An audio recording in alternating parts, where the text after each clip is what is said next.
오늘은 우리 교회가 설립된 지 40주년을 기념하는 그런 주일입니다. 40년이라고 하는 세월은 짧지 않죠. 그동안 이 교회를 거쳐 갔던 분들이 얼마나 많았겠습니까? 이곳에서 세례를 받은 분들이 지금 우리 교회 안에도 교회 중직자로 섬기고 계시고, 또 이곳에서 결혼한 분들도 있습니다. 이곳에서 지금까지도 마찬가지고 자녀를 키워 오고 계십니다. 그리고 이미 몇몇 분은 주님의 품에 안긴 분들도 계십니다. 그 40년 동안에. 오늘 우리는 그 40년을 이끌어 오신 하나님께 감사드리면서 이 시간 예배를 드립니다. 이 자리에 모여 있는 거죠. 그런데 오늘 아침 저는 여러분과 함께 너무 감사하다, 너무 감사합니다, 이렇게 감사만 하고 끝내고 싶지는 않습니다. 그 다음 우리가 또 나아가야 될 또 새로운 40년이 있기 때문에 그렇습니다. 그래서 이 내용과 연결될 수 있는 말씀을 성경에서 찾았더니 광야 40년 마치고 가나안 땅 들어가는 이스라엘 백성들의 모습을 기록하고 있는 여호수아 1장이 떠올라서 이 말씀을 가지고 우리가 앞으로 어떻게 할 것인가에 대하여 이 말씀을 통해서 한번 살펴보려고 합니다. 이스라엘 백성들에게 이 40년이 있었죠. 저들도 애굽에서 나와서 광야 40년을 지나고 나서 요단강 건너서 가나안 땅으로 들어갔죠. 그 40년 동안 하나님께서는 그들을 먹이시고 입히시고 지도하시고 인도하셨습니다. 그리고 그 40년이 끝나는 자리에서 하나님께서 여호수아에게 말씀하십니다. 일어나 이 요단을 건너라. 여러분, 이스라엘 백성에게 이제 40년은 끝이 아니라 또 다른 시작이 되었던 것이죠. 모세와 함께 했던 40년, 그리고 모세가 사라지고 나서 여호수아와 함께 새로 시작하는 또 다른 40년이 그들 앞에 기다리고 있었던 것입니다. 오늘 우리도 마찬가지입니다. 우리 교회도 40년을 맞이하면서 이제 또 다른 40년을 준비해야 된다 하는 것이죠. 오늘 이 말씀을 통하여 그것을 살필 때 하나님께서 여러분과 저에게 새로운 깨달음을 주시고 결단의 은혜를 줄 수 있게 되길 바랍니다. 먼저는 모세가 죽은 후에 이렇게 말합니다. 1절에 이렇게 시작하죠. 여호와의 종 모세가 죽은 후에, 모세가 죽었습니다. 이스라엘 백성에게 모세가 어떤 사람이었는가? 애굽에서 이스라엘 백성들 200만 명 정도 되는 사람들을 이끌어낸 지도자 모세였습니다. 그 시퍼런 홍해 앞에서 하나님의 명령을 받들어 지팡이를 들었더니, 그래서 홍해를 양쪽으로 갈라서 마른 땅처럼 이스라엘 백성들을 건너게 했던 그 민족의 지도자 모세였습니다. 시내산에 올라서 하나님을 만나고 40일 동안 그곳에 있다가 내려올 때 얼굴에 광채가 나고 양손에 두 돌판을 받아서 내려와서 십계명을 이스라엘 백성들에게 전해 주었던 사람 모세였습니다. 40년 동안 이스라엘 백성들의 유일한 지도자였고 중보자였습니다. 자, 그래서 백성들 입장에서 생각하면 이 모세는 하나님의 분신처럼, 하나님의 일부처럼도 느껴졌을 법한 사람이 모세였습니다. 영원히 언제까지나 자기들과 함께 있을 줄로 생각했던 사람이 모세였던 것이죠. 그런데 그런 모세가 죽었다라고 이렇게 말을 하고 있습니다. 모세가 죽었습니다. 이때 이스라엘 백성들의 마음이 어떠했겠습니까? 어떤 마음이었을까요? 야, 우리 지도자 모세가 세상을 떠났으니 우리는 어떻게 될까? 여호수아가 잘 해낼 수 있을까? 우리가 요단강을 건널 수 있을까? 저 가나안 땅에 들어가서 저 힘센 대적들과 우리가 싸워서 저 땅을 우리가 정복할 수 있을까? 별별 생각이 모세의 떠남과 함께 그들 마음속에 떠오르지 않았겠습니까? 두려움이 그들 마음속에 들어왔을 테죠. 그런데 오늘 성경은 뭐라고 말합니까? 1절 보시면 모세가 죽은 후에 여호와께서 여호수아에게 말씀하여 이르시되 이렇게 말합니다. 모세는 죽었지만 하나님은 여전히 일을 하시더라 하는 것이죠. 일을 하시는데 하나님은 말씀을 통해서 일을 하십니다. 아시는 것처럼 하나님께서 모세에게 말씀을 주어서 말씀을 통하여 일을 하셨습니다. 이제 이 모세를 데려가신 다음에 여호수아를 세우셔서 여호수아를 통해서 일을 하시는데, 여호수아에게 여전히 하나님께서 말씀을 주셔서 그 말씀 붙잡고 하나님이 또 일을 하시더라 하는 것입니다. 모세의 사역은 끝났지만 하나님의 사역, 하나님의 일하심은 여전히 지속되더라 하는 것이죠. 이것이 오늘 우리가 이 말씀에서 가장 먼저 붙잡아야 될 진리가 됩니다. 하나님의 일은 사람에게 달려있지 않다는 것입니다. 모세가 갔다고 해서 하나님의 일이 끝나지 않더라 하는 것입니다. 모세와 같은 선지자는 다시 이스라엘 백성들 가운데 나타나지 않았습니다. 그럼에도 불구하고 하나님의 역사, 하나님의 일하심은 계속해서 이어지더라 하는 것이죠. 우리는 잘 압니다. 사람은 지나갑니다. 아무리 훌륭한 지도자도 때가 되면 물러갑니다. 우리 전임 목사님도 마찬가지고 저도 마찬가지일 것이고 여기 계신 분들도 다 마찬가지라 하는 것입니다. 아무리 헌신적인 성도도 언젠가는 또 자리를 비우게 됩니다. 목회를 하면서 참 저 가정은 참 너무 귀하고 오래 있었으면 좋겠다 그런 마음이 드는 가정들이 있죠. 그런데 떠나는 일도 있습니다. 어쩔 수 없는 일로 건강 때문에 떠날 수도 있고 집을 멀리 이사 가는 것 때문에 떠날 수도 있고 이래저래 떠나시기도 합니다. 또 다른 일이 있어서 떠나기도 하고 그래서 저분은 꼭 계셔야 될 것 같고 우리 교회뿐만이 아닙니다. 다른 교회도 마찬가지고 다른 목사님들도 마찬가지입니다. 저 장로님, 저 권사님 우리 교회에 꼭 있어야 든든하게 우리 교회를 붙들고 교회가 든든하게 세워갈 텐데 라고 생각하는 사람들이 있을 수 있다 하는 것입니다. 그러나 그런 생각을 내려놓아야 되는 거죠. 사람에게 달려있지 않더라 하는 것입니다. 아무리 훌륭한 지도자, 아무리 헌신적인 성도도 떠나가게 됩니다. 죽음이 우리를 데려갈 수도 있는 것이고요. 언젠가는 자리를 비우게 됩니다. 그런데 하나님의 일하심은 계속해서 이어지게 되는 것입니다. 하나님은 지난 40년 동안에 우리 교회를 통해서도 마찬가지로 그렇게 일해 오셨습니다. 우리 교회 앞에도 전임 목사님을 비롯하여 여러 목회자들이 지나갔고 장로님들도 마찬가지고 또 잘 섬기다가 또 떠나가신 권사님들도 계시고 집사님들도 계십니다. 하나님께서 그분들을 통하여 일을 하신 것이죠. 그분들을 적절한 기간 세워서 일을 하셨습니다. 저도 목회자로서 그런 생각을 많이 합니다. 더 계셨으면 참 좋았을 텐데 어느 정도 일을 하게 하시고 좋은 일이든지 안 좋은 일이든지 간에 하나님께서 보내기도 하시고 또 새로운 성도를 우리 교회도 보내주시고 또 떠나게도 하시고 하더라 하는 것입니다. 목회자가 붙잡는다고 해서 다 있게 되는 것도 아니고 목회자 마음에 안 든다고 해서 그 성도가 떠나게 되는 것도 아니더라 하는 것입니다. 하나님이 하시는 일이십니다. 하나님이 그렇게 일을 이어가시더라 하는 것이죠. 저도 마찬가지입니다. 하나님이 사람을 통해서 일을 하시는데 제가 여기 온 지 이제 6년 됐습니다. 교회가 40년 됐습니다. 그 전에 34년 동안 제가 잘 모릅니다. 어떤 일이 어떻게 있었는지 모릅니다. 저는 여기 와서 6년 동안에 있었던 일만 기억할 따름이고 그 전의 일들은 우리 권사님, 장로님, 또 목사님 통해서 들은 것만 제가 알 뿐입니다. 그럼에도 불구하고 제가 아는 것이 있죠. 확신하는 것이 있죠. 뭡니까? 사람들은 오고 가지만 하나님은 항상 이 교회를 붙잡고 계시고 이 교회의 주인은 항상 하나님이셨다 하는 것입니다. 제가 설교를 할 때마다 교회론에 대하여 교회관에 대하여 말할 때마다 늘 이 말씀을 드립니다. 주인 의식을 가지고 잘 섬기는 것은 필요합니다. 그러나 주인 행사를 하려고 하고 이런 것은 옳지 못한 것입니다. 주인은 누구십니까? 오직 하나님이시고 여러분과 저는 나그네일 뿐인 거죠. 교회를 섬기는 한 지체로서 존재할 뿐입니다. 목사인 저도 마찬가지고 누구라도 마찬가지입니다. 저분이 없으면 안 된다. 저 장로님 꼭 계셔야 된다. 저 권사님은 우리 교회 기둥이다. 어느 정도 맞죠. 그러나 그것을 너무 강조하다 보면 위험해질 수가 있습니다. 교회들이 흔들리는 것은 항상 목사에게 너무 의존할 때, 어떤 장로를 너무 붙들 때, 어떤 권사에게 힘이 실리는 것 같을 때 교회가 어려워질 수가 있는 것입니다. 제가 이것을 많이 봤기 때문에 흔들리는 교회들도 많이 경험했기 때문에 우리는 그러지 말자 하는 차원에서 이것을 자주 말씀드리는 거예요. 사람에게 휘둘리는 교회가 되지 않도록 해야 된다 하는 것입니다. 사람은 떠나가는 것이죠. 2절을 보십시오.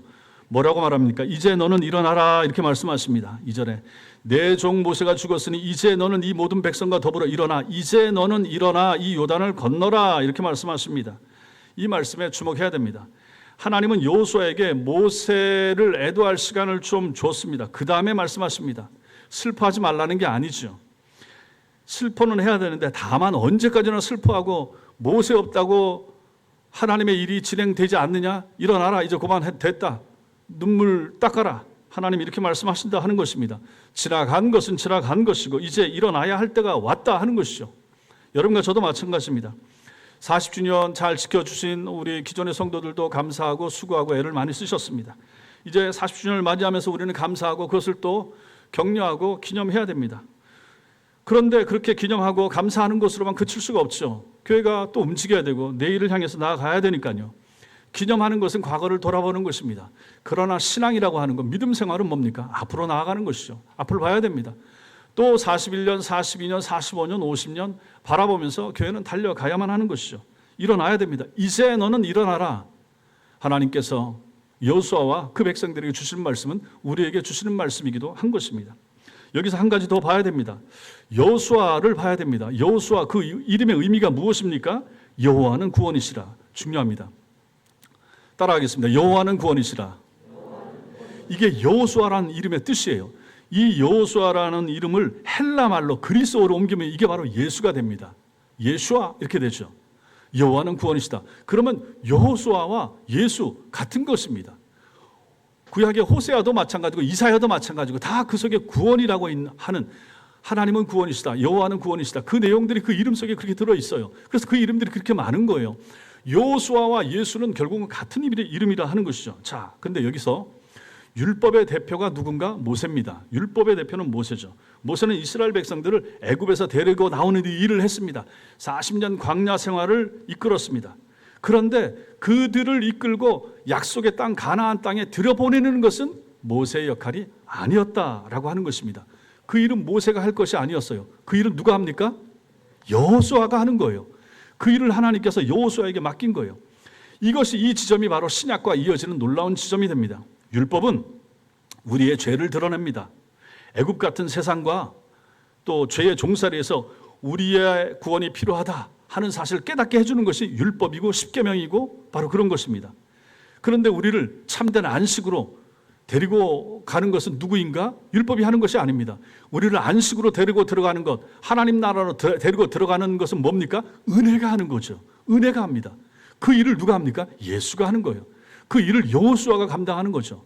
모세는 율법의 대표입니다. 여호수아는 그래서 은혜와 약속의 대표가 되는 거죠. 그래서 여호수아가 이스라엘 백성들을 이끌고 가나안 땅에 들어가게 되는 것입니다. 우리를 죄와 사망에서 실제로 건져서 약속의 안식에 들어가게 하신 분은 오직 예수 그리스도십니다. 따라서 오늘 본문의 이 여호수아는 이때로부터 1500년 후에 신약에 오실 예수 그리스도를 예표하고 상징한다, 이렇게 볼 수가 있죠. 두 번째, 우리는 오늘 이 말씀 가운데 주어지는 첫 번째 명령을 봐야 됩니다. 그 6절입니다. 6절에서 하나님께서 여호수아에게 말합니다. 강하고 담대하라, 이렇게 말씀하시죠. 강하고 담대하라, 이 내용이 오늘 우리가 읽었던 본문에 몇 번이나 나오는지 혹시 아십니까? 몇 번 나옵니까? 3번 나오죠. 6절에 강하고 담대하라, 7절에 오직 강하고 극히 담대하여, 9절에 강하고 담대하라, 3번이 나옵니다. 하나님께서 같은 내용을, 같은 말씀을, 같은 단어를 2번 이상 반복하면 뭐라고 그랬습니까? 중요하다고 그랬죠. 강조하는 것이라, 이렇게 말씀을 드렸습니다. 3번 하나님이 하셨다. 그럼 이거 굉장히 중요한 말씀이 되죠. 강하고 담대하라. 왜 이 말씀을 여호수아에게 줄까요? 여호수아가 강하고 담대하지 못하거든요. 지금 마음이 두려운 거예요.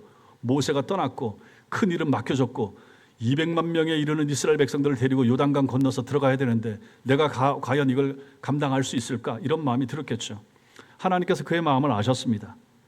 그런데 여기서 아주 중요한 것이 있습니다. 하나님께서 그냥 강하고 담대해, 겁내지 마, 강하고 담대, 이렇게 말씀하지 않더라 하는 것입니다. 강하고 담대하라라고 할 때마다 매번 그 이유를 하나님께서 함께 붙여서 말씀하십니다. 오늘 우리가 이것을 붙잡아야 됩니다. 그래서 이 3가지 강하고 담대하라, 이 말씀을 보려고 하는 것입니다. 첫 번째 근거가 5절입니다. 그 5절 보시면 내 평생에 너를 능히 대적할 자가 없으리니 내가 모세와 함께 있었던 것 같이 너와 함께 있을 것임이니라. 내가 너를 떠나지 아니하며 버리지 아니하리니 강하고 담대하라, 이렇게 말씀을 주시는 거예요. 강하고 담대해야 될, 여호수아가 강하고 담대해야 될 근거가 뭡니까? 내가 너와 함께 할 거야, 겁내지 마, 강하고 담대해, 이렇게 되는 거죠. 여호수아가 강해서 강하고 담대하라고 말씀하시는 것이 아닙니다. 여호수아가 용감한 사람이어서 이 말씀을 하는 것이 아니에요. 하나님께서 함께 하실 것이기 때문에 걱정하지 마 하고 하나님이 이 말씀을 주시는 거예요. 여기서 히브리어 단어 하나를 봐야 되는데, 여기 강하라, 강하다, 이 단어 히브리어로 하자크라고 하는 단어인데 기본적으로 굳세어지다, 강하게 되다, 그런 뜻입니다. 그런데 이 단어가 성경 다른 곳에서, 여러 곳에서 쓰일 때는 뭐라고 쓰이는가? 무언가를 굳게 붙들다, 단단히 붙잡다 이런 의미로도 쓰입니다. 그럼 이 말씀이 마찬가지죠. 단단히 붙잡다 그런 의미가 됩니다. 그렇다면 여기서 강하라, 강하다라고 하는 것은 무슨 뜻입니까? 단지 마음의 힘을 내라, 겁먹지 마 그런 정도가 아니라 하나님의 약속과 말씀을 굳게 붙들라 그런 의미가 됩니다. 하나님의 약속 붙잡아 하나님의 말씀 의지에 그걸 강하게 붙잡아 그런 의미가 되는 것이죠. 이게 그래서 이제 강하고 담대하라, 강하다 그런 뜻입니다. 성도 여러분 생각해 보십시오. 세상이 말하는 용기와 여기 성경이 말하는 담대함의 차이가 여기서 나는 거예요. 세상은 뭐라고 말합니까? 너 자신을 믿어. 너 안에 능력이 있어. 힘이 있어. 너 자신을 믿어. 신뢰해. 끊임없이 인본주의 교육과 휴머니즘은 이걸 우리한테 계속 강조하죠. 다원주의 종교 사상도 끊임없이 이걸 가르칩니다. 네가 제일 중요해. 불교에서 네가 성불하는 거야. 네가 부처가 되는 거야. 네가 핵심이야.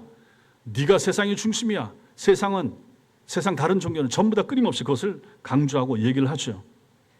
그런데 성경은 뭐라고 말합니까? 넌 아무것도 아니야. 너 안에 힘이 없어. 너는 죄인이야. 너는 악해. 그렇게 말합니다. 그리고 나서 그러나 하나님이 너와 함께 하셔. 하나님이 너와 동행하셔. 하나님이 너를 붙드셔. 그러니 담대하라. 이 말씀을 하는 거예요. 오늘 이 부분도 마찬가지로 하는 것입니다. 여호수아는 능력이 없어요. 그 백성들을 이끌 지도력이나 지혜나 명철이 부족해요. 그런데 하나님께서 걱정하지 마. 내가 함께 할 거야. 강하고 담대해. 내가 함께 할 거야. 믿어. 이렇게 말씀하시더라 하는 것입니다. 오늘 우리 교회가 새로운 40년을 바라보면서 여러분과 저도 이 말씀을 붙잡아야 됩니다. 우리 스스로 힘으로 가는 것이 아닙니다. 우리 교회가 크고 잘해서 가는 것이 아닙니다. 목사인 제가 잘해서 우리 교회가 움직여지는 것도 아니에요. 뛰어난 장로님들이 계시지만 장로님들의 힘만으로 교회가 움직여지는 것도 아닙니다. 권사님들이 신실하시고 열심을 내시지만 그분들의 헌신과 충성만으로 교회가 움직여지는 것이 아니라 하는 것입니다. 하나님께서 40년 동안 함께 해오셨고 앞으로도 하나님이 함께 하실 것이기 때문에 우리 교회는 잘 되리라 우리는 믿는 것입니다. 그게 중요합니다. 그래서 하나님께서 이렇게 덧붙이시죠. 내가 너를 떠나지 아니하며 버리지 아니하리니 이렇게 말씀합니다. 이 약속이 얼마나 귀한가. 그래서 히브리서 13장 5절에서 이 말씀을 그대로 가져와서 전합니다. 읽겠습니다. 시작. 그가 친히 말씀하시기를 내가 결코 너희를 버리지 아니하고 너희를 떠나지 아니하리라. 여기서 하나님께서 여호수아에게 줬던 이 말씀을 가지고 히브리서 기자가 가지고 와서 지금으로부터 2000년 전 히브리서를 받는 사람들에게 또 이 말씀을 주시는 거예요. 그리고 이 말씀을 오늘 제가 여러분과 함께 여호수아가 받았던 이 말씀을 3500년이 지난 다음에 오늘 이 말씀을 우리가 또 같이 나누잖아요. 새로운 40년을 향해서 달려가면서 우리가 이 말씀을 붙드는 거예요. 아하, 내가 결코 너희를 버리지 아니하고 너희를 떠나지 아니하리라라고 하는 하나님의 약속을 의지하여 여러분과 저는 또 앞으로 나아가야 된다 하는 것입니다. 그러니 이것이 얼마나 감사한 말씀인가, 얼마나 고마운 말씀인가. 우리의 담대함의 뿌리 하나님의 함께하심, 이것을 믿으시기 바랍니다. 두 번째 명령이 나옵니다. 두 번째 명령, 이게 이제 7절에 나타나는 거죠. 말씀에서 떠나지 말라 이렇게 말씀하고 있는데 두 번째 명령 7절 보십시오. 오직 강하고 극히 담대하여 나의 종 모세가 이렇게 이어집니다. 표현이 조금 달라지죠. 강하고 극히가 붙습니다. 극히 담대하여. 앞에서보다 한 단계 더 강한 표현이 나타납니다. 무엇을 위해서 극히 담대해야 된다고 말씀하시는가 이걸 봐야 됩니다. 보세요. 이제 앞으로 나가게 되면 전쟁을 하게 됩니다. 요단강 건너서 가게 되면 여리고성도 있고, 그러면 이 말씀을 왜 줬습니까? 전쟁을 위해서 주셨는가? 전쟁할 때 공격을 잘하라고 극히 담대하라고 말씀하시는가? 아니면 또 수비할 필요도 있을 텐데 수비도 잘하라고 극히 담대하라고 말씀하시는가? 그게 아니더라 하는 것입니다. 그게 아닌 것이 그 뒤에 나옵니다. 무엇 때문에 주시는가? 하나님이 주신 말씀을 지켜 행하기 위하여 극히 담대하라 이렇게 말씀하십니다. 그 뒤에 보세요. 7절 뒤에 나의 종 모세가 내게 명령한 그 율법을 다 지켜 행하고 우로나 좌로나 치우치지 말라. 그러면 형통할 것이다. 그렇게 되도록 하기 위해서 필요한 것이 무엇인가? 7절 앞에 강하고 극히 담대하라 이렇게 말씀을 주시는 것입니다. 이 부분 생각해 보세요. 앞으로 전쟁해야 되죠. 가나안 족속하고 싸워야 되죠. 싸움하는 그 일 중요합니다. 어렵습니다. 그런데 이 말씀의 배경에 의하면 어떻습니까? 그 적들과 원수들과 정복해야 될 대상들과 싸우는 일보다 더 큰 담대함이 필요한 일이 있다는 거예요. 그게 뭡니까? 말씀을 지키는 일이에요. 말씀을 지키는 일이 그토록 중요하다 하는 거예요. 왜 그렇습니까? 싸움을 생각해 보세요. 전쟁을 생각해 보세요. 전쟁은 눈에 보입니다. 적들이 눈에 보입니다. 활, 창 가지고 찌르든지 던지든지 쏘든지 하면 됩니다. 눈에 보이기 때문에 이때는 정신을 바짝 차리죠. 열심히 합니다. 그래서 싸우게 되는 거죠. 자, 그런데 말씀을 지키는 일을 생각해 보세요. 여러분과 제가 한 주를 살면서 읽은 말씀, 리딩 지저스 읽은 말씀을 가지고 내 삶에 적용하는 것을 어떻게 하는가 한번 생각을 해보시라 하는 것입니다. 지난주에 들었던 말씀을 가지고 어떻게 적용하고 사시는가 생각해 보십시오. 이건 언제 해야 됩니까? 매일매일 해야 되죠. 보이지 않는 자리에서 내가 해야 되는 거예요. 다른 사람이 있을 수도 있지만 없는 자리에서도 내가 말씀을 지켜서 살라고 애를 써야 되는 거죠. 말씀 따라가 보다 보면 당장 손해보는 일도 있을 수 있습니다. 주일 성수하라는 말씀이든지 무슨 11조 드리는 말씀도 마찬가지고 내게 손해가 되는 것처럼 느껴지는 말씀도 있을 수 있다 하는 것입니다.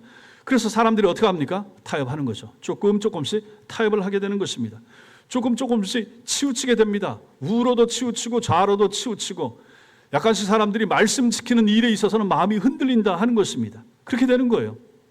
그래서 하나님께서 강하고 극히 담대하라. 무엇 때문에 그런가? 말씀 지키고 율법 지키는 일이 앞으로 힘들어질 것이기 때문에 나약해질 수도 있기 때문에 좌로 치우치고 우로 치우치고 열심을 못 낼 수도 있는 순간이 올 수도 있기 때문에 강하고 극히 담대하라 이 말씀을 주시는 거예요.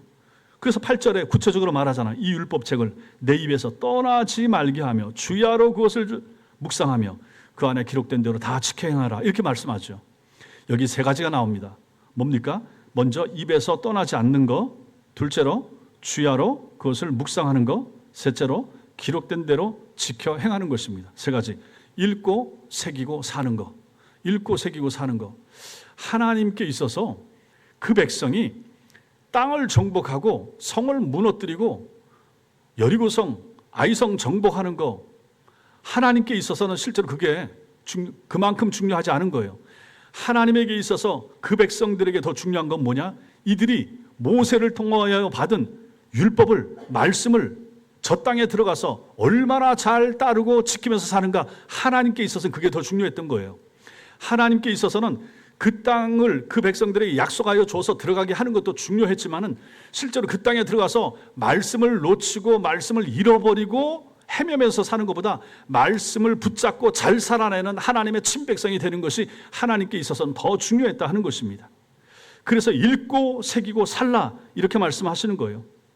여기 묵상하다 이것은 작은 소리로 중얼거리다 그런 뜻입니다. 말씀을 입으로 되뇌고 곱씹고 하루 종일 마음속에서 계속해서 생각하라 하는 것이죠. 여러분들이 또 저도 마찬가지고 말씀을 그렇게 받는가?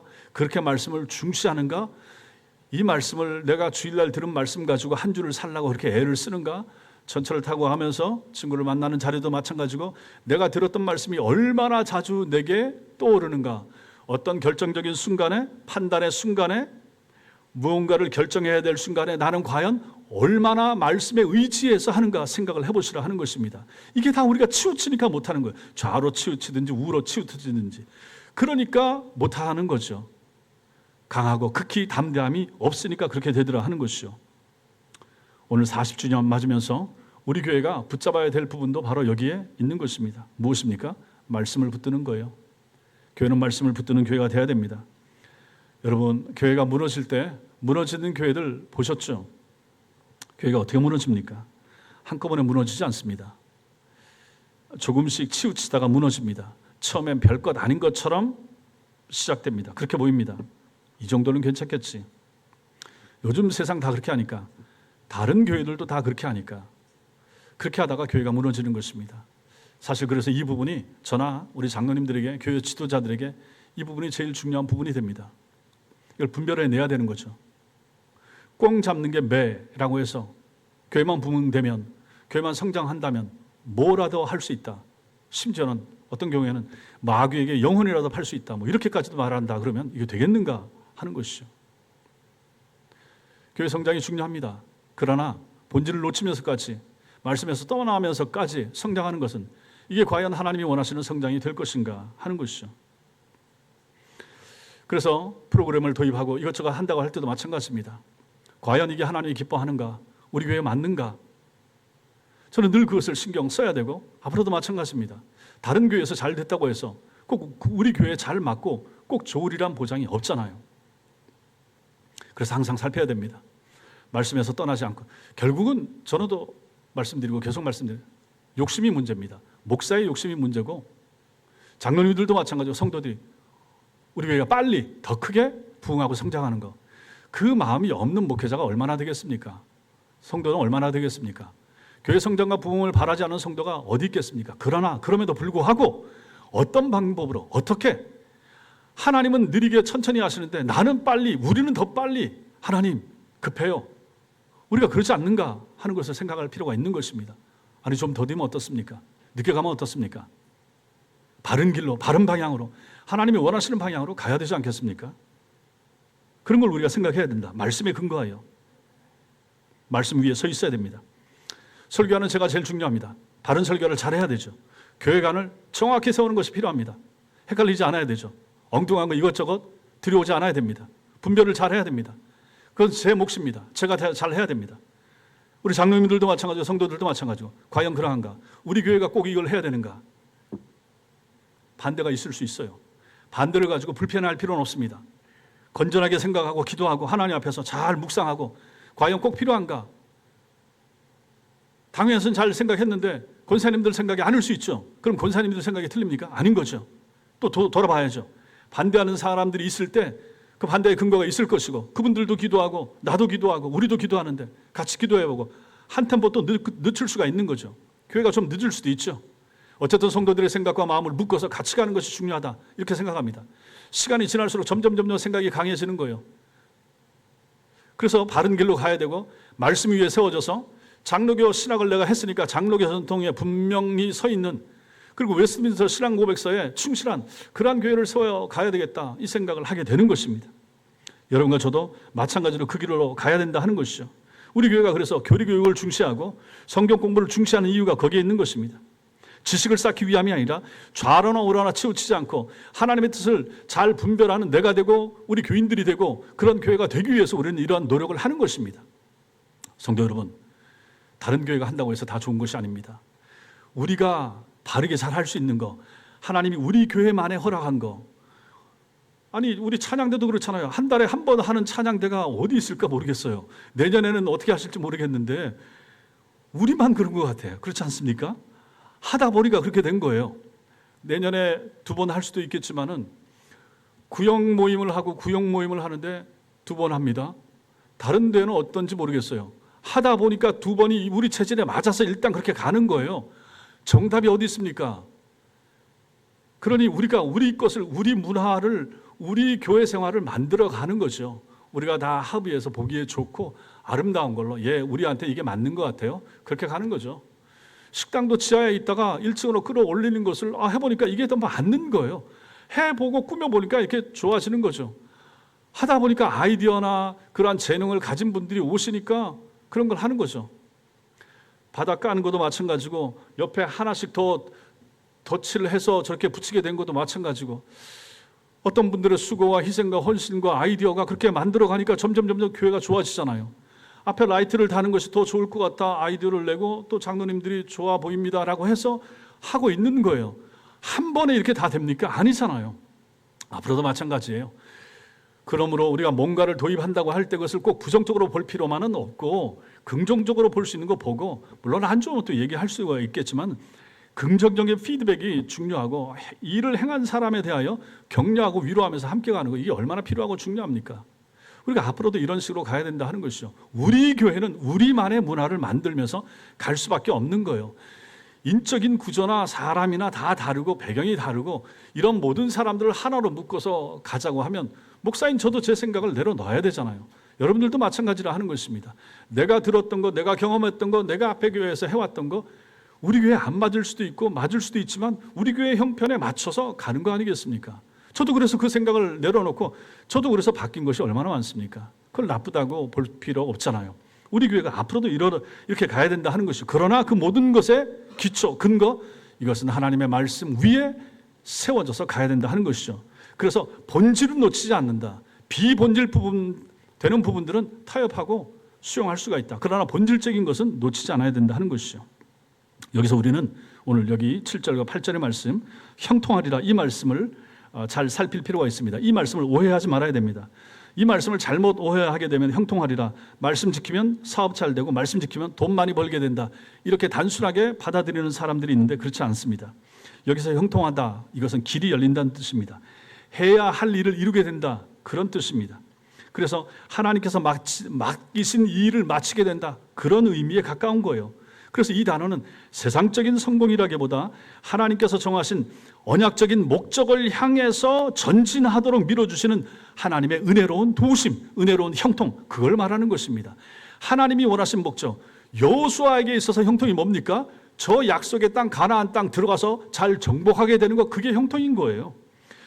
하나님께서 우리 천성교회에 맡기신 일, 그게 뭐겠습니까? 이 지역에서, 은행동에 세우신 우리 교회가 이 지역에서, 시흥 지역에서 그 역할을 잘 감당하는 거예요. 그거 외에 하나님께서, 물론 우리가 감당할 수 있는 범위 내에서 선교지도 후원하고 해야 되겠지만, 기본적으로 지역교회는 그 지역 중심으로 그 지역 복음화와 그 지역을 섬기라고 세워준 교회가 지역교회들입니다. 이 땅에 있는 교회들이 다 마찬가지인 거죠. 그 일을 잘 감당하는 거예요. 하나님께서 우리 교회에게, 우리 천성교회에 맡겨진 일, 성도들을 말씀으로 바르게 잘 세우라. 제가 신학교에서 배운 것은 저는 그거예요. 다른 걸 제가 배운 게 없어요. 말씀과 교리에 집중하는 거. 그래서 제 목회를 굳이 얘기하면 교육 목회 이쪽에 가까운 거예요. 그래서 다른 모르는 거, 행사라든지 이런 거 잘 못해요. 할 줄도 모르고 배운 것도 없고. 그래서 말씀에 치중하는 거 외에는 잘 모릅니다. 이런 목사가 여기 있으면 앞으로도 이 방향으로 갈 수밖에 없는 거예요. 다음 세대에 정확한 신앙을 물려주는 거, 이거 우리 교회가 받은 것이라 전 그렇게 확신하는 것이죠. 그래서 우리 영화부, 유치부, 초등부, 중등부, 고등부, 청대학부까지 기원 1, 2청년에 이르기까지 우리 성도들을 잘 양육하고 가르치는 거, 바른 말씀으로, 그래서 저들이 신앙 고백을 바르게 하면서 자라가게 하는 거, 이게 우리 교회가 받은 일이고 해야 될 일이라. 이 일을 잘 하려고 할 때 하나님께서 너의 교회 형통하게 하겠다, 이렇게 주시면 이거 얼마나 감사한 일이 되는가 하는 것이죠. 세 번째 명령이 있습니다. 세 번째 명령이 이제 9절에 나옵니다. 강하고 담대하라. 9절에 나오죠. 내가 내게 명령한 것이 아니냐. 강하고 담대하라. 그 뒤에 두려워하지 말며 놀라지 말라. 이렇게 나옵니다. 하나님께서 이 말씀을 하셨다는 것은 앞에서 말씀드렸죠. 여호수아는 떨고 있다. 여호수아는 지금 두려워한다. 담대하지 못하다. 그런데 하나님께서 이런 여호수아를 책망하지 않습니다. 나무라지 않습니다. 너 왜 그렇게 겁이 많아? 말하지 않습니다. 다만 두려워하는 그에게 다시 한번 약속을 주십니다. 두려워하지 말고 여호수아 놀라지 마라. 그 뒤에 있죠. 내가 어디로 가든지 내 하나님 여호와가 너와 함께 할 거야. 걱정하지 마. 성도 여러분, 신앙 있는 사람이라고 두렵지 않습니까? 염려, 근심, 걱정 없습니까? 다 일어나죠. 마음속에 있죠. 믿는 사람은 두려움이 없어야 한다는 게 아닙니다. 두려움 가운데서도 하나님의 약속을 붙든 사람, 그 사람이 신자고 그 사람이 믿음 있는 사람이에요. 이 마지막 약속에 아주 귀한 말이 하나 들어있죠. 뭡니까? 내가 어디로 가든지 내 하나님 여호와가. 여기서 어디로 가든지 이게 중요합니다. 어디로 가든지가 중요한 거예요. 하나님은 여호수아에게 앞으로 갈 길 이미 다 보여준 게 아니에요. 예언의 은사 줄 테니까, 투시 은사 줄 테니까 다 봐. 저 여리고성 7일 만에 무너질 거야. 아이성 점령될 거야. 금방금방 될 거야. 다 보여주지 않았어요. 어디로 갈 거 알려주지 않았어요. 그런데 가라고 하는 거예요. 하시면서 약속이 뭡니까? 어디로 가든지 함께 할 거야. 어디로 갈지는 내가 구체적으로 세밀하게 다 안 가르쳐줘도 함께 하는 건 함께 할 거야. 걱정하지 말고 가라. 이 말씀을 하는 거예요. 이게 얼마나 감사한가. 우리 교회도 마찬가지입니다. 우리 교회가 앞으로 5년 후에 10년 후에 제가 떠난 다음에 교회가 어떻게 될지 어떻게 합니까? 세상이, 한국 사회가 어떻게 바뀔지, 한국의 교회 문화가 어떻게 바뀔지 모릅니다. 많은 분석도 나오고 많은 성경학자들이 이렇게 될 거야 저렇게 될 겁니다 얘기하지만 정확한 건 모릅니다. 한국 사회도 모르고. 그런데 우리는 오늘 말씀을 통해서 확신하게 되는 거죠. 뭡니까? 어디로 가든지 하나님의 말씀만 붙들면 하나님이 우리와 함께 한다는 사실 믿으시기 바랍니다. 이게 중요한 거죠. 하나님이 우리와 함께 한다면 그게 제일 핵심이 되는 거죠. 제일 중요한 거죠. 하나님이 우리 교회와 하나님이 우리 장로님들과 하나님이 우리 권사님들과 함께 한다. 이게 얼마나 중요합니까? 그러면 되는 거죠. 그것이 어떤 화려한 열매를 맺을지는 그 다음 문제가 되는 것이죠. 하나님이 함께 하시면 이게 제일 중요한 거 아니겠습니까? 하나님이 함께 해도 이스라엘 백성들은 아이성 전투에서 처음에 패하잖아요. 함께 하지 않아서 지는 게 아닌 거예요. 함께 하심에도 불구하고 패할 수도 있다 하는 것이죠. 그러니 함께 한다. 이 약속이 가장 중요한 내용이 되는 것입니다. 하나님이 함께 하신다. 앞으로 우리 지금까지도 하나님이 함께 해오셨지만 앞으로 5년, 10년, 20년, 앞으로 40년 하나님이 함께 하실 것이다 하는 걸 우리는 믿어야 되는 거죠. 여호수아 1장 이야기가 이게 어디로 갑니까? 2장에 가면 여리고성 정탐하게 되고 여리고성 무너지는 내용이 나오고, 여호수아 3장에 여호수아가 이제 요단강 앞에 서게 됩니다. 이걸 오후에 볼 텐데, 그 다음에 여호수아 3장 15절 16절에서 제사장들이 언약궤를 메고 요단강에 발을 담그니까 그때 요단강 물이 멈추게 되고 그치게 되고 벽을 이루면서 땅이 말라서 이스라엘 백성들이 건너가게 됩니다. 이게 뭡니까? 하나님께서 내가 너 어디로 가든지 함께 할 거야, 함께 할 거야. 예, 감사합니다. 약속 주셔서 감사합니다. 이렇게 앉아만 있어서는 안 된다 하는 것입니다. 발을 가지고 걸어가야 되는 거예요. 내디뎌야 되는 거예요. 요단강물에 발을 집어넣으니까 물이 멈추더라 하는 것입니다. 하나님의 약속 받았다고 해서 가만히 앉아 있으면 아무 일도 일어나지 않습니다. 약속을 믿고 발을 내디딜 때 하나님이 일하십니다. 우리 교회 새로운 40년도 마찬가지입니다. 하나님이 우리 교회와 함께 하십니다. 하나님이 우리 천성교회와 함께 하십니다. 확신합니다. 예, 믿습니다. 좋습니다. 그럼 거기서만 머물러 있어서는 안 된다라고 하는 것이죠. 우리가 뭘 해야 됩니까? 발을 내디뎌야 됩니다. 어떤 발입니까? 기도하는 자리에 발을 내디디셔야 됩니다. 전도하는 자리에 발을 내딛는 것이 필요합니다. 교회가 움직여야 되는 거죠. 기도하기 위하여, 중보 기도하기 위하여 애를 쓰고 힘쓰는 거죠. 전도하기 위하여 수요 전도팀, 토요 전도팀 전도하기 위해서 발을 내딛고 힘쓰는 거죠. 다음 세대를 가르치는 일, 주일학교 가르치는 사역, 중등부, 청년부 가르치는 사역 잘하기 위해서 애를 쓰고 힘쓰고 교사 지원하고 교사 교육을 하고 이 일을 해야 되는 거죠. 발을 내딛는 일을 하는 거죠. 그때 하나님이 함께 하시고 그때 놀라운 일이 일어난다는 사실 믿으시기 바랍니다. 사랑하는 성도 여러분, 모세는 죽었지만 하나님의 일은 끝나지 않습니다. 하나님은 여호수아를 세우시고 일어나 요단을 건너가라 말씀하십니다. 그리고 3번에 걸쳐서 강하고 담대하라 명령하십니다. 그 담대함의 근거는 여호와의 능력이 아니라, 여호수아의 능력이 아니라 하나님께서 함께 하시겠다는 약속입니다. 그게 바로 담대함의 근거입니다. 그리고 그 담대함이 향해야 할 곳은 어디입니까? 세상적 성공이 아니라 하나님의 말씀을 행하는 자리입니다. 하나님의 말씀만 따라 행하면 그게 형통하는 거예요. 우리가 아는 대로 북이스라엘 망하고 남이스라엘 망하고 왜 망했습니까? 하나님의 말씀을 지켜 행하는 것에서 실패하니까 북조 이스라엘 먼저 망하고 남왕조 유다 망하고 결국 말씀에서 떠나니까 망하더라 하는 것을 보여주는 거죠. 그때 망해서 2000년 동안 유대인들은 나라 없는 백성이 되지 않았습니까? 그런 걸 보면 아하, 하나님의 말씀을 붙잡고 하나님의 말씀 따라 사는 것이 얼마나 중요한가 하는 것을 여기서 알게 되는 것이죠. 우리 교회 설립 40주년을 맞아 우리는 지난 날을 돌아보면서 감사해야 됩니다. 감사하죠. 너무너무 감사하죠. 수고하신 분들도 감사하고 애쓰신 분들 감사하죠. 그러나 우리는 거기에만 머물러 있을 수는 없습니다. 우리를 여기까지 인도하신 하나님께서 앞으로도 함께 하실 것을 믿으며 새로운 길을 걸어가는 우리가 돼야 되기 때문에 그렇습니다. 앞으로 또 걸어가야 됩니다. 40년 이후 시간을 우리는 또 걸어가야 되고 걸어갈 수밖에 없습니다. 우리 교회를 세우신 분은 하나님이 아니라, 사람이 아니라 주님이십니다. 주님이 세우신 것이죠. 교회의 머리는 예수 그리스도십니다. 그리스도께서 십자가에서 우리 구원을 완성하셨고 죽음에서 부활하셨으며 지금도 성령을 통하여 우리 교회를 이끌고 계시다, 다스리고 계시다 믿으시기 바랍니다. 그러므로 우리의 미래는 우리가 알 수 없습니다. 우리의 미래는 불확실합니다. 그런데 확실한 거 하나가 있습니다. 뭡니까? 하나님은 우리와 함께 하신다. 왜? 3500년 전에 줬던 약속, 2000년 전에 초대교회 교인들에게도 그 약속을 줬기 때문에 오늘 우리가 이 말씀을 통해서 우리가 이 말씀을 받는 거예요. 아하, 하나님이 함께 하신다. 하나님이 함께 하시는 교회만 되면 된 거 아닌가 하는 것이죠. 지난 40년 하나님의 은혜였습니다. 앞으로 40년 역시 하나님의 은혜일 것입니다. 지난 주일 우리는 이렇게 말씀 가운데서 고백을 했죠. 주는 그리스도시요 살아계신 하나님의 아들입니다. 베드로의 고백입니다. 이 고백을 들은 우리 주님께서 뭐라고 말씀하십니까? 내가 이 반석 위에 내 교회를 세우리니, 베드로의 정확한 신앙 고백 위에 내가 나의 교회 세우리니 음부의 권세가 이기지 못하리라, 이렇게 약속했습니다. 그러면 교회는 무너지지 않는다. 하나님의 참된 교회는 죽음의 권세, 사망의 권세, 마귀의 권세가 이기지 못한다. 어떤 교회인가?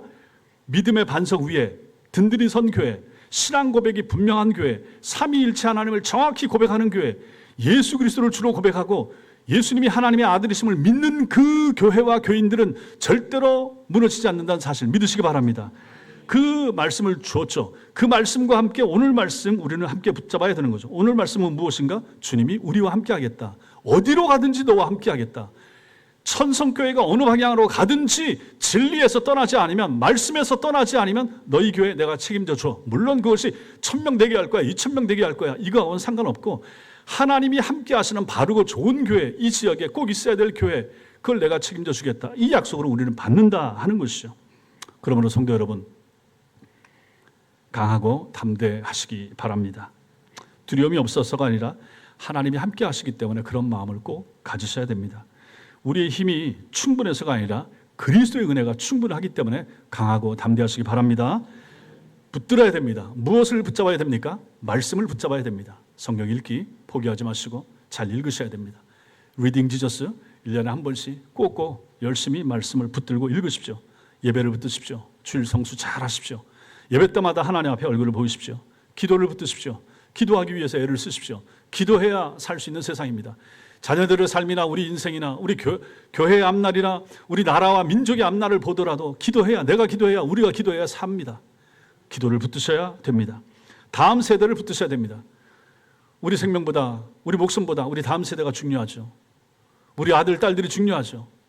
그 다음 우리 손주들이 중요하죠. 저들이 살기 위해서 부모된 우리가 해야 될 것이 무엇인가? 기도해야 되는 것이고, 저들을 잘 가르쳐야 됩니다. 진리로 가르치고 말씀을 잘 가르쳐야 됩니다. 다음 세대를 붙잡는 교회가 되어야 됩니다. 우리 교회가 그런 교회 될 수 있게 되길 바랍니다. 복음을 붙드십시오. 복음을 붙드십시오. 비진리가 난무합니다. 이상한 가르침이 난무하는 시대를 살아갑니다. 잘못된 가르침에 귀 기울이지 마시고, 들려오는 설교라고 해서 다 들을 수 없습니다. 잘 분별해서 들으시고 복음을 들으십시오. 복음을 붙드십시오. 무엇보다 우리를 붙드시고 우리를 결코 버리지 아니하시는 예수 그리스도를 붙드십시오. 예수 그리스도를 붙드는 성도가 되어야 됩니다. 예수님을 붙잡아야 됩니다. 돈 붙잡으면 안 됩니다. 건강 붙잡는다고 되는 것이 아닙니다. 인간관계, 사람 붙잡는다고 되는 것이 아닙니다. 예수를 붙잡아야 됩니다. 예수님 붙잡으시기 바랍니다. 그리하여 우리 교회가 앞으로 40년 동안도 하나님을 영화롭게 하고 지역을 섬기고 영혼을 구원하며 다음 세대를 복음으로 세우는 건강하고 든든한 교회, 이 지역에 꼭 필요한 교회, 우리 교회 천성교회 될 수 있기를 주님의 이름으로 축원합니다. 우리 기도하겠습니다.